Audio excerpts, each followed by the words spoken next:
get to spend time in a welcoming, active, creative spot with a group of people that Becky really brought together. And so now we have this art. I don't think that it could be more Becky.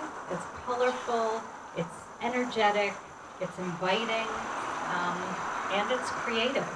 It makes me think of her. I feel like it inspires us to find joy and beauty in the world and in each other. So I'm so pleased that it's here. I'm so pleased that you're all here. We'd like to say a few more things to all of you. And so next, I would love it if Chris, would you come up and say a few words? Chris Bolson is the artist of Read, Learn, Grow, this beautiful piece. He also did a piece for the library, which is on the Carriage House, called Immersion, and hopefully you'll get to see that before you leave as well. Hi. So I first met Becky, I believe, in 2016 when I was just starting out with artwork. I'm an architect by trade. I did some sculpture work at MassArt,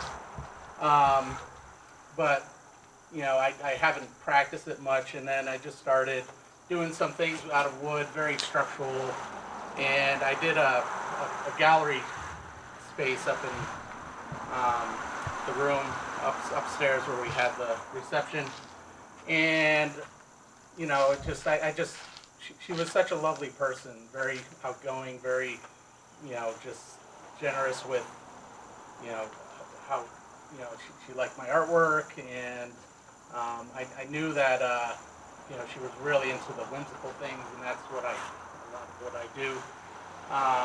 And then I just get a call out of the blue about a year later, and she said that they were doing this carriage house, and she wanted me to do a piece of art on there, and I was so touched that she thought of me. And so, you know, I think that was about 6 months of planning, and you know, just getting to know Becky was a privilege.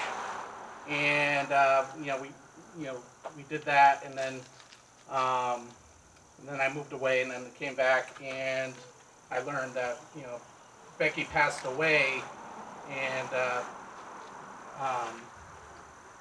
you know, I was really touched to be able to do this for Becky. I know that she really loved storybooks and whimsical, and while I was building this, you can't really see it, but it's in multiple parts, and I had it all on hinges, and it was in my garage, and it's taken up two of my bays, and so we have all the cars parked in the driveway for a couple months. But this thing was, I ended up folding it up, and I was just sitting in there doing some touch-ups, and it ended up looking like a storybook, like a pop-up storybook. And it was just that at the moment, I was like, oh, Becky would have loved this. Just, you know, just the whole idea just started to come together. You know, it was just, you know, the concept, I had it in my mind, but then I was like, it was just such a big project. And I felt like at that moment, you know, I could definitely see, I could feel the spirit, I could feel it coming through me. And so, you know, I would, you know, just talk to her and, you know, be like, you know, when I was painting, and, you know, just, it was really a lot of fun. And again, I feel touched to be able to do this project. Thank you. And I think, you know, a friend of mine said on Facebook when I posted it on there, she's a mutual friend, she said Becky would have loved this. She would have just totally just, and then that's what I really do. Thank you.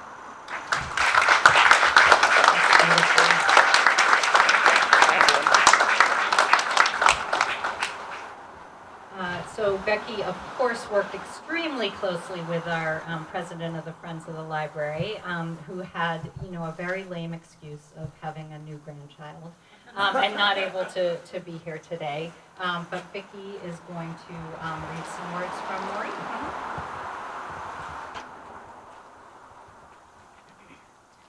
This is Maureen Foley, as she said, president of the Friends of the Library and a longtime employee here at the library. Once upon a time, I was the head of the children's department while Becky was the director. Since retiring, I've been actively involved with the Friends of the Library and enjoyed working with Becky as the president of that organization. Although I wish I could be present today to celebrate Becky's time leading this library and see her family again, I know that she would accept my excuse. I have a new grandson, so I traveled to North Carolina to help my daughter with her first baby. Becky adored her grandchildren and always had pictures to share. She started her career as a children's librarian, and I know she cherished that time. She encouraged and supported and mentored me when I was her children's librarian, and that's how I thought of myself during the 15 years I was the head of the department with her as my boss. By that I mean I strove for excellence, ingenuity, excitement, hilarity, and compassion. That's how she ran the whole library, and I tried to catch up. I loved being able to work for a boss who modeled those things. She loved leading story times. She had a great singing voice, terrific facial expressions, and loved sharing stories. She never tired of enthusiastically explaining why she thought I would love a book as much as she had.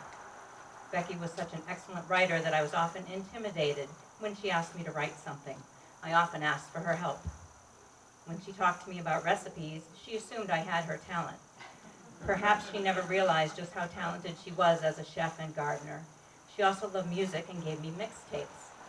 I used to play them because I loved her selections, but now I find myself playing them when I am preparing food for guests. I remember her and she inspires me. Since I live in Chelmsford, I am at the library often. I will continue to be delighted by this art installation and will think of Becky each time I see it.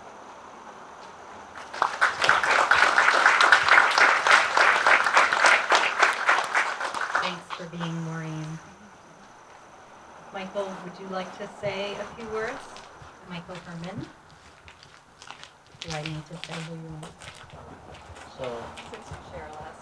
yeah, I was Becky's loving husband, and I'm not speaking for the family, but I'm speaking as a member of a large and loving family that's here gathered today to help honor Becky. God, she loved this place. When she got here in 2001, I want to say. It was a new facility, and they weren't even sure if they could put art up on the walls. It was a blank canvas, and she turned the entire library into a work of art with a team of rebels and visionaries. And if they didn't start out as rebels and visionaries, she turned them into that. Just a consummate library professional.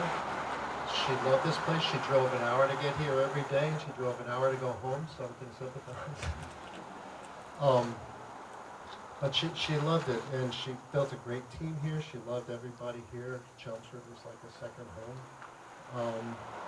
And I loved joining her here for parties. She introduced blues and jazz, all kinds of arts, music, parties, so many parties.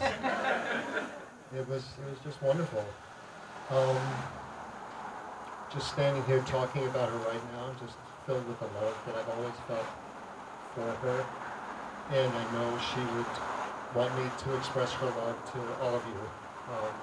Thank you for putting this beautiful piece of art together. It's a great memorial for Becky, and I know she would love it. And I'd just like to also thank everybody for coming here today to celebrate her life and to celebrate a continuing beautiful, wonderful library in Chelmsford. Thank you.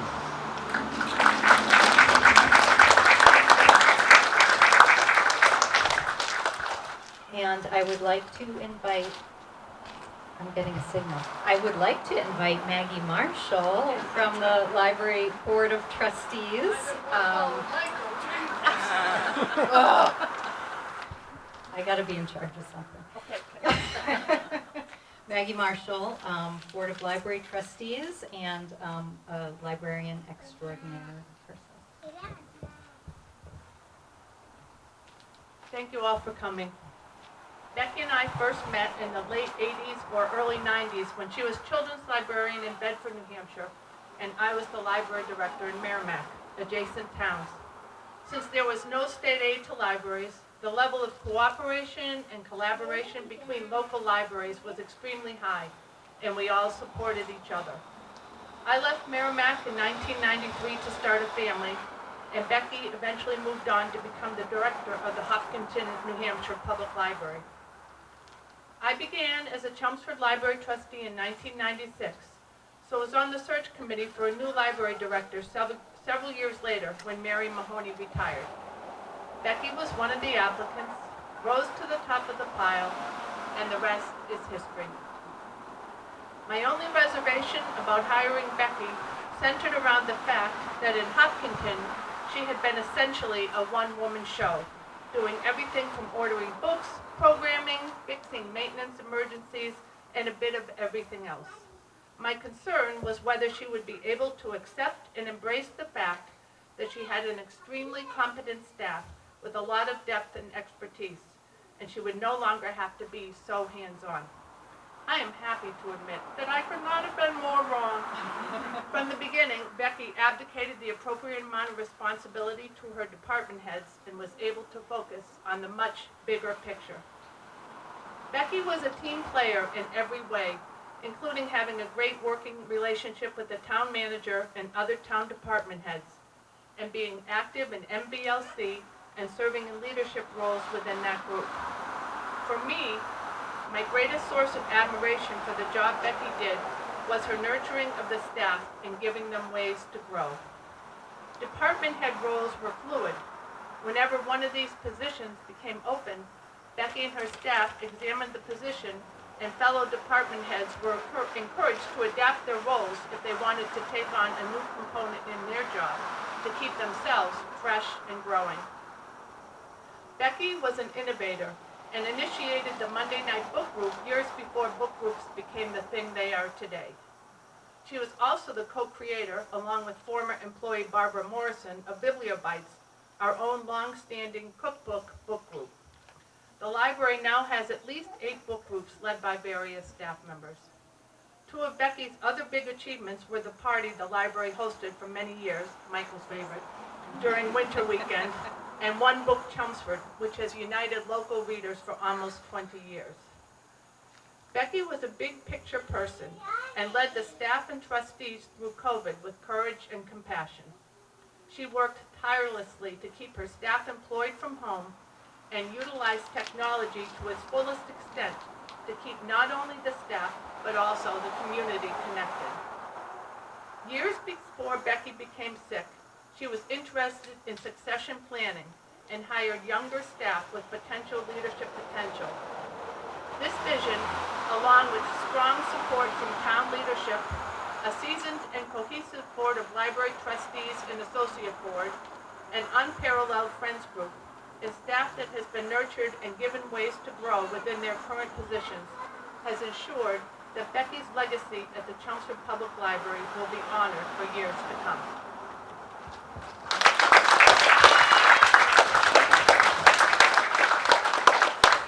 Again, thank you so much, everybody, for coming. We're excited to share this artwork with all of you, with the community, and we hope that you will be back often to enjoy it in the courtyard. And please continue to enjoy the wonderful food and spend time here in the courtyard. We're thrilled that you're here. Thank you.